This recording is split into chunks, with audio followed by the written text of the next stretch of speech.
الحمد لله رب العالمين، والصلاة والسلام على سيد المرسلين وعلى آله وصحبه أجمعين، أما بعد.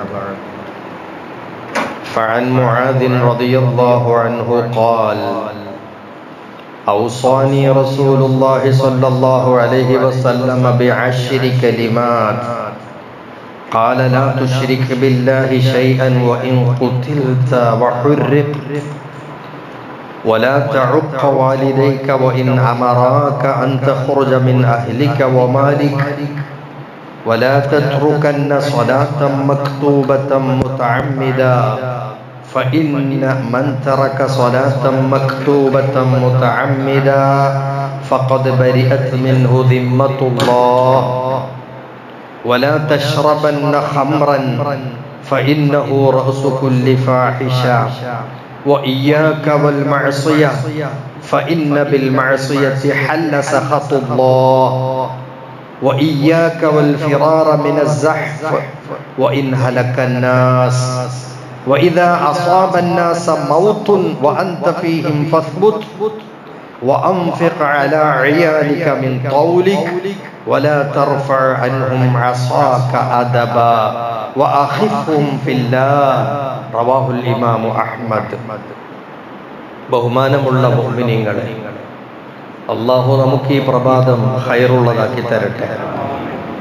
വിഷമകരമായ അവസ്ഥകളിൽ നിന്നെല്ലാം അല്ലാഹു നമുക്ക് അവൻ കാവല് തന്ന് അനുഗ്രഹിക്കട്ടെ.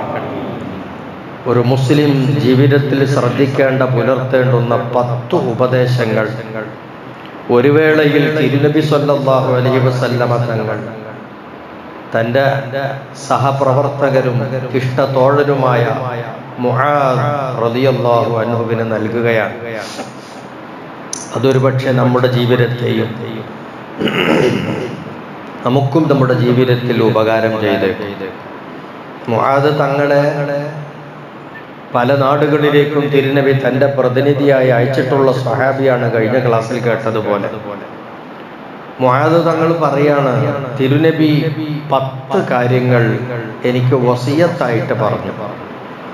വസിയത്ത് പറയാന്ന് പറഞ്ഞാൽ അത് ഏറ്റെടുത്ത് ചെയ്യൽ അനിവാര്യമായിട്ടുള്ള ഉപദേശങ്ങളാണ് വസിയത്ത്. ഒരാൾ മരിക്കാൻ നേരത്തെ വസിയത്ത് പറയും, ഇന്നൊക്കെ ചെയ്യണം, ഇന്ന ആഗ്രഹങ്ങളൊക്കെ ഉണ്ട്.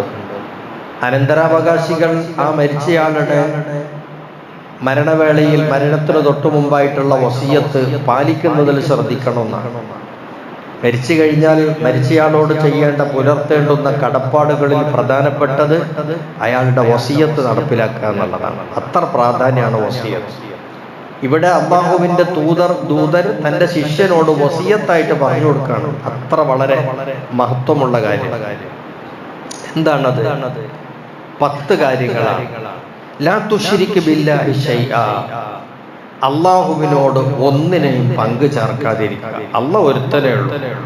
ആ ഒരുത്തന് പങ്കാളിയായിട്ട് ഓന്റെ പ്രവർത്തനത്തിൽ പങ്കാളിത്തം ഉള്ള വേറാള് ഇല്ല. ഇൻ ഖുതിൽത വഹുരിഖത, നീ കൊല്ലപ്പെടുന്ന സാഹചര്യം വന്നാലും, തീയിലിട്ട് ചുടപ്പെടുന്ന സാഹചര്യം വന്നാൽ പോലും ശിർക്ക് ചെയ്യാൻ പാടില്ല. പണ്ട് കാലത്തൊക്കെ ഏകദൈവ വിശ്വാസികളെ ബഹുദൈവ വിശ്വാസികൾ പീഡിപ്പിച്ച കഥകളുണ്ട്, ചരിത്രമുണ്ട്. ബഹുദൈവ ആരാധന നടത്താൻ വേണ്ടി നിർബന്ധിച്ചിട്ടുണ്ട്.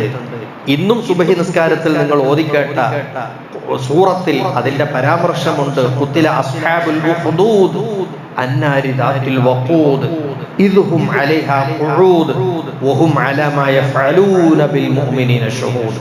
സത്യവിശ്വാസികളെ നശിപ്പിക്കാൻ വേണ്ടി പിന്തിരിയാൻ ആവശ്യപ്പെട്ടിട്ട് സമ്മതിക്കാത്തതിന്റെ പേരിൽ അഗ്നികുണ്ഡം തീർത്ത് അതിലേക്ക് എടുത്തിട്ടിട്ട് അതിൽ വെന്ത് കരിയുന്നത് കണ്ട് ആസ്വദിക്കുകയാണ് അവിശ്വാസികൾ. അങ്ങനത്തെ ചരിത്രം കഴിഞ്ഞു പോയിട്ട് തിരുനബി പറയുന്ന, മോനെ, തീയിലിട്ട് കരിച്ചാലും കൊല്ലപ്പെട്ടു പോയാലും ശിർക്ക് ചെയ്യരുത്, അതിന് വഴങ്ങി കൊടുക്കരുത്. വലാ തഉഖ വാലിദൈക, മാതാപിതാക്കൾക്ക് എതിര് പ്രവർത്തിക്കരുത്. വഇൻ അമറാക, അവർ നിന്നോട് കൽപ്പിച്ചാൽ പോലും, അൻ തഖ്റുജ മിൻ അഹ്ലിക വമാലിക, നിന്റെ കെട്ടിയോളെ വിട്ടൊഴിയാൻ ആവശ്യപ്പെട്ടാൽ പോലും, നിന്റെ സ്വത്തുക്കൾ കൈയൊഴിയാൻ ആവശ്യപ്പെട്ടാൽ പോലും മാതാപിതാക്കൾക്ക് എതിര് പ്രവർത്തിക്കരുത്, പറയുന്നത് അനുസരിക്കണം. വലാ തത്റുകന്ന സ്വലാത്തൻ മക്തൂബത്തൻ മുതഅമ്മിദ, മനഃപൂർവ്വം ഒരു ഫർദ് നിസ്കാരം ഒഴിവാക്കരുത്. മറന്നിട്ട് ചിലപ്പോൾ സംഭവിച്ചേക്കാം, പക്ഷെ മനഃപൂർവ്വം ഒരു വഖ്ത് നിസ്കാരം നഷ്ടപ്പെടുത്തരുത്, ഒഴിവാക്കരുത്. ഫഇന്ന മൻ തറക സ്വലാത്തൻ മക്തൂബത്തൻ മുതഅമ്മിദ, മനഃപൂർവ്വം ഒരു വഖ്ത് ഫർദ് നിസ്കാരം ഒരുത്തൻ ഉപേക്ഷിച്ചാൽ ഫഖദ് ബരിഅത മിൻ ദിമ്മത്തുല്ലാഹ്, ഓൻക്ക് പിന്നെ അള്ളാന്റെ ഗ്യാരണ്ടി ഇല്ല. പാർലമെന്റ് തെരഞ്ഞെടുപ്പ് കഴിഞ്ഞിട്ടല്ലേ ഉള്ളൂ. ആ സമയത്തുണ്ടായിരുന്ന അലയൊലി എന്തായിരുന്നു? പ്രധാനമന്ത്രിയുടെ ഗ്യാരണ്ടി. അപ്പൊ ഇപ്പുറത്ത് പ്രതിപക്ഷത്തിന്റെ 10 ഗ്യാരണ്ടി, ഇപ്പുറത്ത് ഓൻ 5 ഗ്യാരണ്ടി വെച്ചപ്പോ ഇപ്പുറത്ത് 10 ഗ്യാരണ്ടി. ഗ്യാരണ്ടിയുടെ കാലമാണ്. അള്ളാഹുവിന്റെ തിരുദൂതര് പറയാ, മനഃപൂർവ്വം ഒരു വഖ്ത് നിസ്കാരം നീ ഉപേക്ഷിച്ചാൽ അള്ളാഹുവിന്റെ ഗ്യാരണ്ടി നിനക്ക് നഷ്ടപ്പെട്ടു. പിന്നെ പടച്ചോന്റെ അടുത്ത് ഈ ഓഫറുകളൊന്നും നിനക്ക് ഉണ്ടാകൂല. വലാ തശ്റബന്ന ഖംറൻ, അടുത്തത് നീ കള്ളു കുടിക്കരുത്, മദ്യം ഉപയോഗിക്കരുത്, മദ്യപിക്കരുത്. ഫഇന്നഹു റഅസു കുല്ലി ഫാഹിഷ, എല്ലാ നീചകൃത്യങ്ങളുടെയും ഹെഡാണ് മദ്യം. എല്ലാ വേണ്ടാവൃത്തികൾ, എല്ലാ തോന്നിവാസങ്ങൾ, എല്ലാ നികൃഷ്ടവും നീചവുമായ പ്രവൃത്തികൾ, ഇതൊക്കെ ചെയ്യുന്നതിന്റെ ഹെഡ്, തലയായി പ്രവർത്തിക്കുന്ന ഒരു ദൂഷ്യമാണ് മദ്യം. മദ്യം ഉപയോഗിച്ചാൽ മറ്റേത് തെറ്റും തമ്മാടിത്തരവും ചെയ്യാൻ അവന് സാധിക്കുന്നു, അവനത് ചെയ്യുകയും ചെയ്യും. അപ്പൊ കാരണക്കാരൻ ഇതാണ്. അപ്പൊ ഇത് ഉപേക്ഷിച്ചാൽ ഒരുപാട് തെറ്റ് മനുഷ്യന്റെ ജീവിതത്തിൽ ഉപേക്ഷിക്കപ്പെടാൻ കഴിയും. അള്ളാഹുവിനെ ധിക്കാരം പ്രവർത്തിക്കുന്നത് ഉപേക്ഷിക്കണം. അള്ളാഹ് കൽപ്പിച്ചതിന് എതിരെ പഠിച്ചോൻ ഇങ്ങനെയാ പറഞ്ഞ, ഞാൻ ഇങ്ങനെയാ ചെയ്യാം, ഈ രൂപത്തിൽ ചെയ്താൽ അള്ളാന്റെ കോപം ഇറങ്ങും. ആ മനുഷ്യനിൽ, അവന്റെ കുടുംബത്തിൽ, അവന്റെ മക്കളിൽ, അവന്റെ സ്വത്തിൽ, അവന്റെ കച്ചവടത്തിൽ ഒക്കെ അള്ളാന്റെ കോപം ഇറങ്ങും. കോപം ഇറങ്ങിയാൽ ഇതൊന്നും ഗുരുത്തം പിടിക്കൂല എന്നാണ്. ഓരും ചിലപ്പോ എന്താവും, കഷ്ടപ്പാടും ദുരിതവും വലിയ മാരക രോഗവും വന്നിട്ട് അങ്ങോട്ട് ചത്തുപോകും. കുടുംബവും നശിക്കും, സ്വത്തും നശിക്കും. ഇങ്ങനെ അള്ളാന്റെ കോപം ഇറങ്ങിപ്പോകും. എന്തിന്? അള്ളാഹുവിന്റെ ധിക്കാരം പ്രവർത്തിച്ചാൽ. അള്ളാഹ് കൽപ്പിച്ചത് ഇതാണെന്ന് അറിഞ്ഞിട്ടും ഞാൻ ഇതാ ചെയ്യുന്നത് എന്ന് പറഞ്ഞ എതിരു പ്രവർത്തിക്കുക. ഒരിക്കലും അങ്ങനെ ചെയ്യരുത്. ശത്രുക്കളുമായി പടപൊരുതുന്ന സാഹചര്യം, യുദ്ധ സാഹചര്യം, ആ യുദ്ധ സാഹചര്യത്തിൽ ശ്രദ്ധിക്കേണ്ട ഒരു കാര്യമാണ്. അവിടുന്ന് യുദ്ധം നടന്നുകൊണ്ടിരിക്കുമ്പോ പെട്ടെന്ന് പിന്തിരിഞ്ഞോടുക, ശക്തി നഷ്ടപ്പെട്ടു പോകുക. അപ്പൊ നമ്മൾ പേടിച്ചങ്ങോട്ട് ഓടിയാൽ കുറച്ചാൾ മാത്രമായാലും അവരെന്താവും, കൊല്ലപ്പെടും. നമ്മൾ മരിക്കുന്നു പേടിച്ചിട്ടാ പായുന്നത്. പറഞ്ഞാൽ നമ്മളെ കൂടെ ഉള്ളവരെന്ത് ചെയ്യും, നഷ്ടപ്പെടും. ഒന്നിച്ചിരുന്ന് പോരാടണം. ജനങ്ങളൊക്കെ തകർന്നാലും പിന്തിരിഞ്ഞോടാൻ പാടില്ല. അടുത്തത് ഒരു നാട്ടിൽ വ്യാപകമായിട്ട് മരണം പിടിപെട്ടു. നേരത്തെ ഉണ്ടായിരുന്ന കൊറോണ പോലെയുള്ള അനുഭവം, പണ്ട് അതിന്റെ മുമ്പ് വസൂരി, പ്ലാഗ് ഒക്കെ പിടിപെട്ടിട്ട് കൂട്ടമരണം, ഓർഡർ മരണം, അടുത്ത പുരയിലും മരണം, ഇപ്പുറത്തും മരണം, ഇങ്ങനെ മരണങ്ങൾ സംഭവിക്കും. കണ്ടോ, തിരുദൂതര് പറയാൻ ഇതൊക്കെ റബ്ബ് തആല ഈ ദുനിയാവിൽ ജീവിക്കുമ്പോൾ വെച്ചിട്ടുള്ള വ്യവസ്ഥയാണ്. ചിലപ്പോഴൊക്കെ ഒന്നായിട്ട് കൂട്ടമരണം വരും, ചിലപ്പോൾ പ്രളയം ഉണ്ടാവും, ചിലപ്പോൾ ആപത്ത് വേറുള്ളതുണ്ടാവും. അങ്ങനെ കൂട്ടമരണം, ഇതൊക്കെ പടച്ചോൻ ഈ ദുനിയാവിൽ വെച്ചിട്ടുള്ള സംവിധാനങ്ങളാണ്.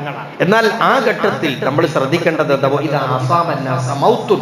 ജനങ്ങളൊക്കെ കൂട്ടം കൂട്ടമായും മരിക്കുന്ന ഒരു സാഹചര്യം വരുമ്പോ നീ ആ നാട്ടിലുണ്ടെങ്കിൽ ഈമാൻ ഉറപ്പിച്ച് അവിടെ തന്നെ നിന്നോളണം. ഈമാൻ ഉറപ്പിച്ച് അവിടെ തന്നെ നാട് വിട്ട് പായാ നിൽക്കണ്ട. പാഞ്ഞിട്ട് കാര്യമില്ല. മരണം പടച്ചോ കണക്കാക്കി നീഞ്ഞടത്തിലേക്ക് ഇസ്രായേലിലെത്തും. പിന്നെ ആ പായുന്നത് കൊണ്ട് അർത്ഥമല്ല. അപ്പൊ അതുകൊണ്ട് ഒരു നാട്ടിൽ മരണം പിടിപെട്ടാൽ നീ അവിടെ തന്നെ ഉറച്ചു നിൽക്കണം.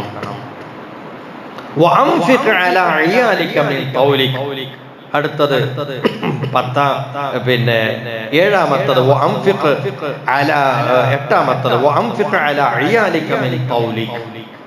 നീ അധ്വാനിച്ചുണ്ടാക്കുക, സമ്പാദിക്കുക. ആ സമ്പാദ്യത്തിൽ നിന്ന് നിന്റെ ഭാര്യക്കും മക്കൾക്കും കുടുംബത്തിനും ചെലവിന് കൊടുക്കുക. അതൊരു വലിയൊരു പുണ്യകർമ്മമാണ്. നമ്മൾ ഉണ്ടാക്കുന്ന അധ്വാനത്തിൽ നിന്ന് മക്കൾക്കും ഭാര്യക്കും കുടുംബത്തിനൊക്കെ ചെലവിന് കൊടുക്കുക എന്നല്ല, അവർക്ക് മതിയായത് കൊടുക്കുക. ചില ആളുകളൊക്കെ റേഷൻ അരി വാങ്ങി മാത്രം കൊടുക്കും, അല്ലെങ്കിൽ കടയിൽ അരി മാത്രം വാങ്ങിക്കൊടുക്കും, കൂട്ടാൻ സാധനം വാങ്ങിക്കൊടുക്കൂല. ഇങ്ങനെയൊക്കെയുള്ള പിശുക്കത്തരം കാണിക്കുന്ന ചില ആളുകളുടെ പറ്റില്ല. നീ നിന്റെ ഉണ്ടാക്കിയ സ്വത്തിൽ നിന്ന് നിന്റെ ഭാര്യക്കും മക്കൾക്കും ഒക്കെ ചെലവിന് ആവശ്യമായത് കൊടുക്കുക. ഒമ്പതാമത്തത്, നിന്റെ ഭാര്യയും മക്കളെയും മര്യാദ പഠിപ്പിക്കുന്നതിൽ നിന്ന് പുറകോട്ട് പോകരുത്. അവരെ മര്യാദ പഠിപ്പിച്ചുകൊണ്ടിരിക്കണം, പറഞ്ഞു കൊടുത്തോണ്ട് അത് ചെയ്യരുത്, നമ്മൾ ഇത് ചെയ്യരുത്, അത് നമുക്ക് നാണക്കേടാവും, അത് നമുക്ക് തലവേദനയാവും, ഇത് നമുക്ക് ആളുകളുടെ ഇടയിൽ മോശമാണ്, പടച്ചോന് പൊരുത്തപ്പെടൂല. ഇങ്ങനെ തുടങ്ങിയിട്ടുള്ള മര്യാദ പഠിപ്പിക്കൽ. മക്കളും ഭാര്യയും ഒക്കെ വഴിതെറ്റി സഞ്ചരിക്കുമ്പോൾ അവരെയൊക്കെ മര്യാദ പഠിപ്പിക്കണം, പറഞ്ഞു കൊടുക്കുക. അവരെ മര്യാദ പഠിപ്പിക്കണമെങ്കിൽ ആദ്യം നമ്മളെന്താവണം? മര്യാദ ഉള്ളവനാകണം. അപ്പൊ നമ്മൾ സ്റ്റഡിയഡായിട്ട് ജീവിക്കുക, ഭാര്യയും കുടുംബത്തെയും സ്റ്റഡിയാക്കുക. ഈ കാലഘട്ടത്തിൽ വളരെ അനിവാര്യമായിട്ടുള്ള ഒരു കാര്യമാണ്. പത്താമത് തിരുദൂതർ പറഞ്ഞത്, അള്ളാഹുവിന്റെ കാര്യത്തിൽ ഭാര്യയും കുടുംബത്തെയും മക്കളെയൊക്കെ പേടിപ്പിക്കണം, റബ്ബിന്റെ കാര്യത്തിൽ പേടിയുള്ളവരാക്കണം. ഇന്നത്തെ കാലത്ത് പേടി തീരെ ഇല്ലാത്തത് പടച്ചോനെയാണ്. അതുകൊണ്ടാണ് വ്യാപകമായി അനിസ്ലാമികമായിട്ടുള്ള പ്രവർത്തനം വരുന്നത്. അപ്പൊ അള്ളാഹുവിന്റെ കാര്യത്തിൽ അവരെ ഭയപ്പെടുത്തണം. അങ്ങനെ ചെയ്യരുത്, പടച്ചോന്റെ അദാബുണ്ടാകും, അള്ളാഹ് നരകത്തിലിട്ട് ശിക്ഷിച്ചളയും, അത് നമ്മൾ ചെയ്യരുത്. മക്കളെയും ഭാര്യയും ഒക്കെ ആ നിലക്ക് ഉപദേശിക്കണം. അതിന് ഉപദേശിക്കാനുള്ള അർഹതയോടുകൂടി നമ്മളും ജീവിക്കണം. ഇത് ഒരു മനുഷ്യന്റെ ഭൗതിക ജീവിതം, വ്യക്തിപരമായ ജീവിതം, കുടുംബജീവിതം എല്ലാം നന്നായി തീരാനും മരിച്ച ആഖിറത്തിലേക്ക് എത്തിയാൽ അല്ലാഹുവിങ്കൽ രക്ഷപ്പെടാനുമുള്ള മതിയായ ഉപദേശങ്ങളാണ് 10. വിശദീകരിച്ചു പറയാൻ നേരമില്ലാത്തത് കൊണ്ട്, നമ്മളെ സമയം അനുവദിക്കാത്തതുകൊണ്ട് ഒറ്റവാക്കിൽ മാത്രം പറഞ്ഞതാണ്. ബുദ്ധിയുള്ളവർക്ക് അത് തന്നെ ധാരാളം മതി. അല്ലാഹുവേ, നീ ഞങ്ങളെ നന്നാക്കി തരണം റഹ്മാനെ. ഞങ്ങൾക്ക് എല്ലാവർക്കും ഖൈറ് നൽകണം റഹ്മാനെ. ഞങ്ങളുടെ വ്യക്തി ജീവിതവും കുടുംബജീവിതവും കൂട്ടുജീവിതവും എല്ലാം നീ നന്നാക്കി തരണം റഹ്മാനെ. ഞങ്ങളെ നീ ശുദ്ധീകരിക്കണം റഹ്മാനെ. നിനക്ക് പൊരുത്തമുള്ള അടിയാറുകളായി ജീവിപ്പിച്ച് നിന്റെ പൊരുത്തത്തിലുള്ള മരണം തന്ന് നീ പൊരുത്തപ്പെട്ട സ്വാലിഹീങ്ങളുടെ കൂട്ടത്തിൽ ഞങ്ങളെയൊക്കെയും കൂട്ടിച്ചേർത്ത് അനുഗ്രഹിക്കണം റഹ്മാനെ. വആഖിറു ദഅ്വാനാ അനിൽ ഹംദുലില്ലാഹി റബ്ബിൽ ആലമീൻ.